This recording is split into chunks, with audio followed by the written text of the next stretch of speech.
ওইটা বেশি ভিতরে গেছে বুঝতে পারি না এমনি তাহলে কথা কর। তো বন্ধুরা এখন আমরা যাচ্ছি হচ্ছে শিমুলিয়া ইউটিউব ভিলেজ পার্কে। তো আমরা প্রথমে খোকসা থেকে আসে তারপরে নামলাম হচ্ছে বিলজানি বাজার দিয়ে ভেতরে যে রাস্তা আছে সেই রাস্তা দিয়ে এখন আমরা যাচ্ছি সামনের দিকে।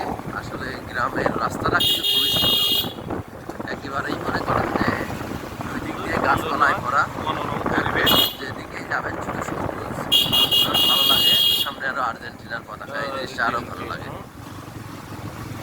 তারপরে এখন আমরা যাচ্ছি মানে সম্পূর্ণ রাস্তাটাই আমরা আপনাদের দেখাবো যে কিভাবে খোকসা থেকে আসলে ইউটিউব ভিলেজে যাওয়া লাগে, সে বিলজানি বাজারের থেকে তারপরের থেকে সব রাস্তাটাই আমরা এখন দেখাচ্ছি।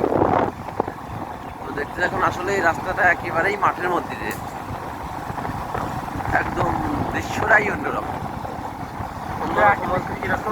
প্রাকৃতিক দৃশ্য। এই যে সামনে একটা গাছ দেখো কি সুন্দর সবুজ পাতা, একদম অসাধারণ। গাছের নিচ দিয়ে যাচ্ছি আর এই যে সাইডে আছে একটা মাঠ।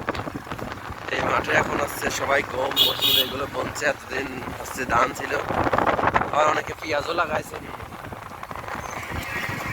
এই যে এই একটা মাঠ আর তার পাশে এই আর একটা মাঠ, মানে দুই মাঠের মাঝখান দিয়ে আসলে রাস্তা দেখলেই বুঝতে পারবেন যে আসলে একদম যে ঐতিহ্যবাহী গ্রামীণ যে রাস্তা, সেই রাস্তায় এই যে দেখেন গাছ গাছালির ভিউ দেখাচ্ছি আমি।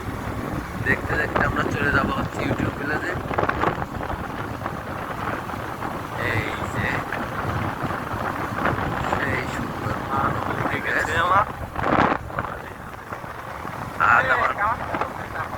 কাজটা সে আসতেছে না না কোন দিকে পাওয়া যাবে না, কারণ আমরা পারবো না।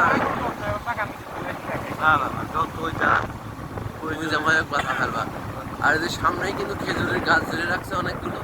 এই জায়গা আসলে একদম টাটকা, একদম শীতের সময় খেজুরের রস পাবেন আশা করি আমরা। সামনেই আমরা পাবো হচ্ছে শিমুলিয়া হাই স্কুল।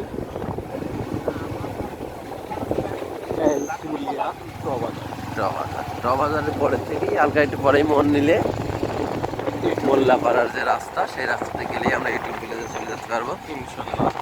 এই যে এটা হচ্ছে হাই স্কুল আর এই সুন্দর একটা খেলার মাঠ আছে।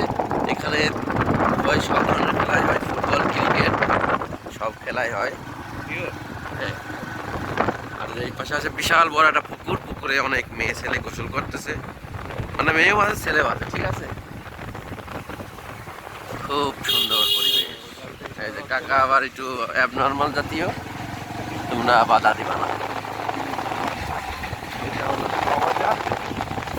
বাজার পেরিয়ে আমরা এখন যাবো